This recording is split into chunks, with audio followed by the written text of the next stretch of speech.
Welcome back and hopefully you all are doing great. So आज हम बहुत ज्यादा टाइम नहीं वेस्ट करेंगे, कोई ज्ञान नहीं मिलेगा, कुछ नहीं। Let's start with the today's session, क्योंकि आज मेरा पूरा फोकस है कि जितनी जल्दी हो सके आप लोगों को ये पूरा एंटायर चैप्टर कंप्लीट करवा के खत्म करें। एंड ऑब्वियसली सारे ही टॉपिक्स कवर हो गए हैं, बस मेरा क्या फोकस है कि लास्ट के जो एक दो टॉपिक बचे हैं उसको कंप्लीट करें and then we shift to the module, so that आप लोग मॉड्यूल से एक बार सारी चीजों को रिवाइज कर ले एंड देन हम लोग आगे बढ़ेंगे। ठीक है, तो आज का जो टॉपिक, जो मेजर टॉपिक है, जो मेजर क्वेश्चन है, वो हम लोग कवर करने वाले हैं फॉर्म्स ऑफ मार्केट कंपटीशन। अलग अलग तरीके के मार्केट में कंपटीशन होते हैं जो कि कवर है इकोनॉमिक्स में, जैसे कि परफेक्ट कंपटीशन। एंड हम देखो, कंपटीशन के बहुत सारे टाइप होते हैं, जब हम इकोनॉमिक्स के पॉइंट ऑफ व्यू से पढ़ते हैं।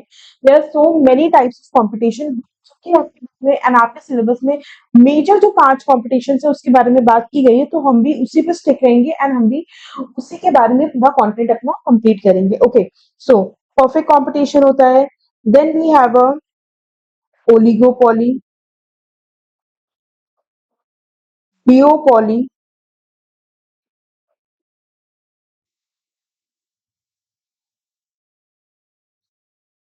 मोनोपोली एंड मोनोपोलिस्टिक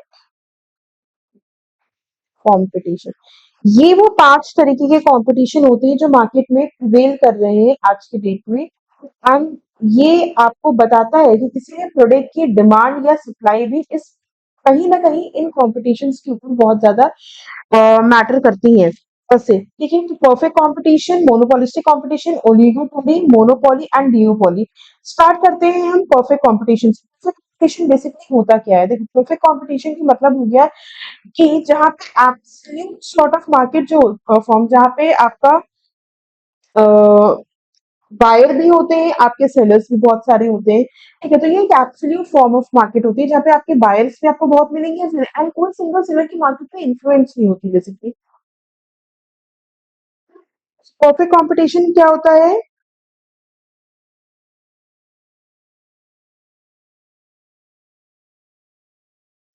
ये एक तरीके की एब्सोल्यूट फॉर्म ऑफ मार्केट होती है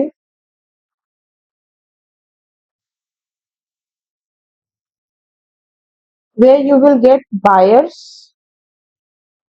as well as sellers। ठीक है,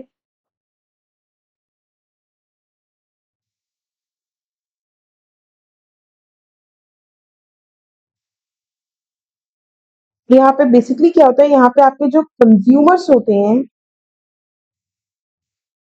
जो भी आपके कंज्यूमर्स होते हैं एंड जो भी आपके प्रोड्यूसर्स होते हैं ना, उनके पास एब्सोल्यूट फॉर्म ऑफ डेटा होता है, एब्सोल्यूट फॉर्म ऑफ डेटा होता है। ठीक है, कोई एक्सचेंज कॉस्ट नहीं होती, तो इनके पास पूरा डेटा होता है मार्केट के बारे में एंड उसी के बेस पे ये ट्रेडिंग का काम करते हैं। And as we said, as I already said कि buyers and sellers यहाँ पे जो है अ, एक लार्ज नंबर में होते हैं, लार्ज नंबर में होते हैं, इसलिए नो सिंगल सेलर हैज, इनका कोई भी इन्फ्लुएंस नहीं होता है मार्केट के ऊपर। ठीक है, एग्जाम्पल अगर आप इस पर्टिकुलर मार्केट की समझ रहे, तो जस्ट एग्रीकल्चरल मार्केट, आपको पता है सब्जी वेजिटेबल शॉप्स होती है, इनके अपने एक प्राइस होते हैं और उस प्राइस पे मार्केट को पे डील कर रहे होते हैं। कोई ऐसा मार्केट में नहीं होता है। अलग अलग तरीके की ग्रेन एग्रीकल्चर में आपको जैसे ग्रेन प्रोडक्ट्स, इसके अलावा आपने सुना होगा चावल की अलग से, राइस की अलग से पूरी पूरी मार्केट चलती है, वीट की अलग से एक मार्केट चलती है। तो जितने भी तरीके के ग्रेन है उसके अलग, एंड इन मार्केट में कोई भी ऐसी चीज नहीं होती है कि हाँ आपको वहां पे एक एक्सचेंज को ऑप्शन मिले।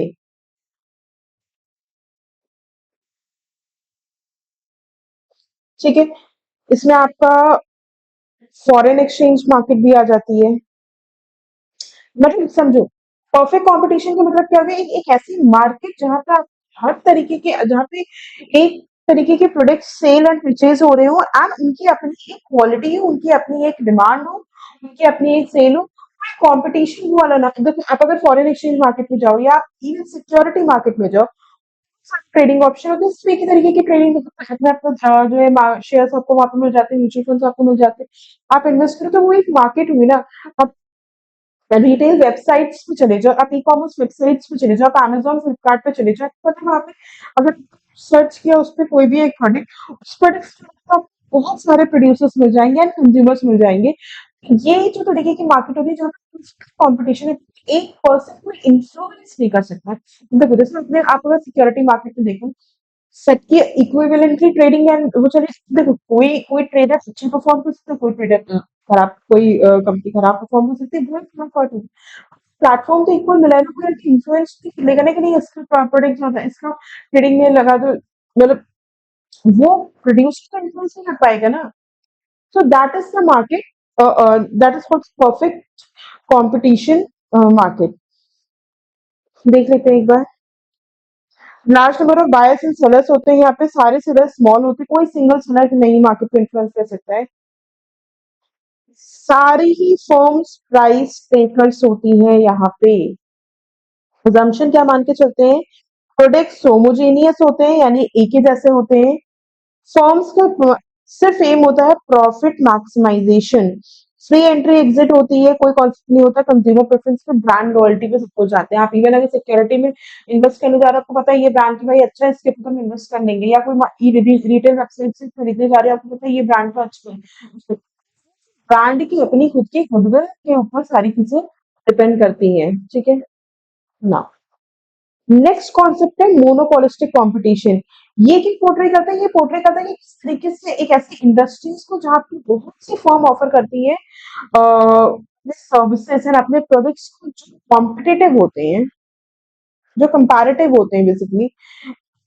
एक ऐसी मार्केट हम कह सकते हैं, एक ऐसी मार्केट जहाँ पे मार्केट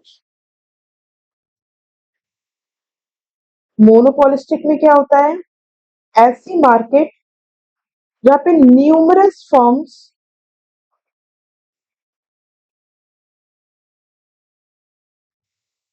सर्विसेज ऑफर करती हैं एंड प्रोडक्ट्स को ऑफर कर रही होती हैं, प्रोडक्ट्स को ऑफर कर रही होती हैं जो एक तरीके से कंपैरेटिव होते हैं, लेकिन समवेयर वो आपके डिफरेंस डिफरेंट भी हो जाते हैं, यानी हम इनको कह सकते हैं सब्स्टिट्यूट्स आपके मार्केट में अवेलेबल होते हैं। सब्स्टिट्यूट जो भी अवेलेबल होते हैं, ये एक ऐसी मार्केट होती है जहाँ पे जो सब्स्टिट्यूट वाली मार्केट होती है कि इस पेन के सब्स्टिट्यूट में क्या, इस तरीके की जो मार्केट होती है that is a monopolistic market. More realistic होती है, कॉमनली रियल मार्केट्स में होती है, large number of buyers and sellers होते हैं, लेकिन प्रोडक्ट्स डिफरेंट होते हैं। कंज्यूमर्स के पास प्रेफरेंस होती है between brand and product, and seller enjoy करता है some market power, can charge slightly high price. Example serial market, toothpaste market, आपको पता है प्रोडक्ट सिमिलर होते हैं लेकिन कहीं ना कहीं taste wise, flavour wise, branding wise वो डिफरेंशिएट कर जाते हैं। तो ये एक ऐसी मार्केट होती है monopolistic. Then we have oligopoly जहाँ पे फ्यू फर्म्स डोमिनेट करती है मार्केट को, कॉमनली 3 से 5 फर्म ही होती है जो आपकी डोमिनेट करती है। तो ये एक ऐसा बिजनेस, ओलिगोपोली एक ऐसी बिजनेस अपॉर्चुनिटी होती है। अगर हम ओलिगोपोली के बारे में बात करें, ये एक ऐसी बिजनेस अपॉर्चुनिटी होती है,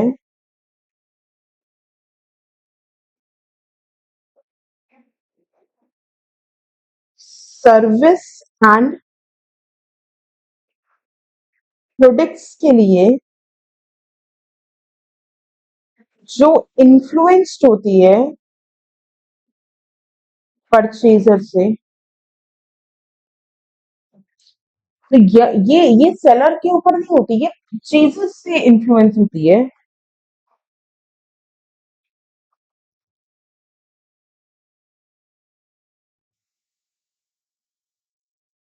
ठीक है। तो फ्यू फर्म्स होती हैं जो मार्केट को डोमिनेट कर रही होती है, यहाँ पे बायर्स ज्यादा होते हैं सेलर्स के कंपैरिजन में, इसीलिए हमने कहा इस मार्केट को ये मार्केट को परचेजर से इन्फ्लुएंस करती है। वो किसके पास जा रहे हैं? कंप्लीट और collaborate to maximize profit. Firms use market influence to set prices, consumer become the price takers यहाँ पे, and high barriers to entry for new firms के लिए बहुत सारे barriers होते हैं। Then we have a monopoly market, single seller होता है यहाँ पे, पता seller sunset anybody दो important है इसमें, एक तो oligopoly is important, monopoly is important, तो sorry oligopoly and monopolistic competition is important. Monopoly पता है बहुत आराम से लिख सकते हैं।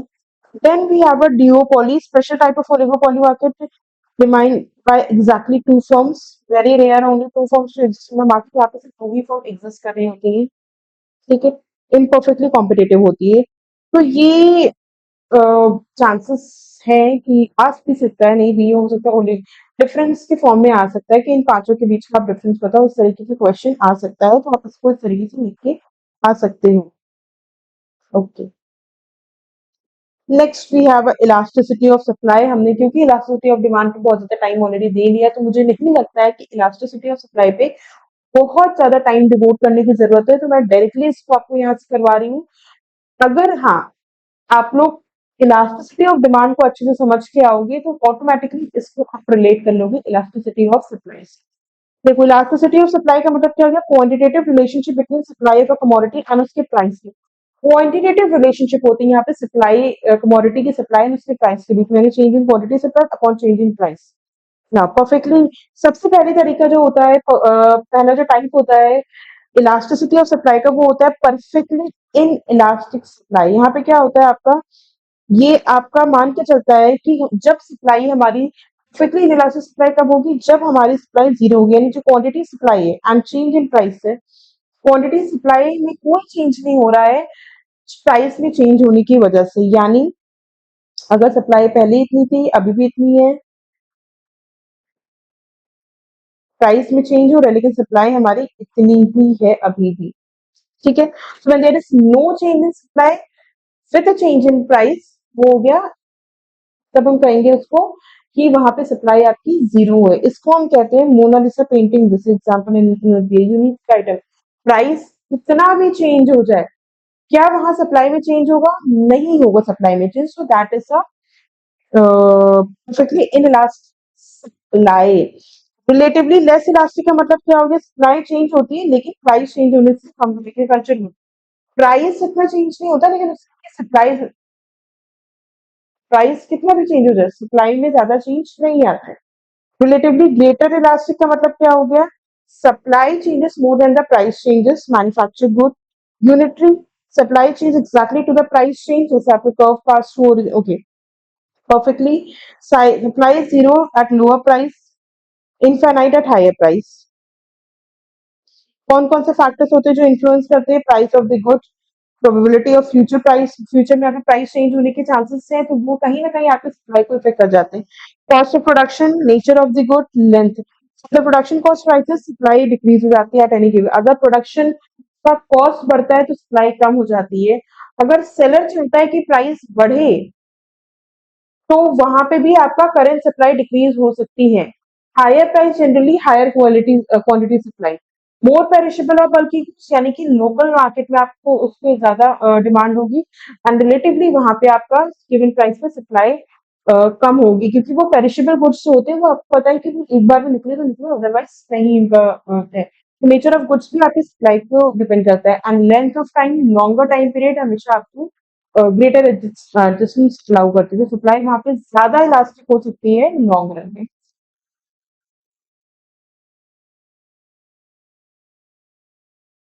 देखो, क्वेश्चन भी यहाँ पे आपका इसमें से ड्राफ्ट कर दिया है कि ओलिगोपोली डिओपोली में क्वेश्चन आ सकता है।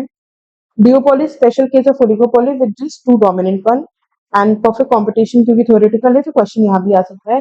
विद दिस हम लोगों ने अपना चैप्टर नंबर 1 कंप्लीट कर लिया, और विदाउट वेस्टिंग मच टाइम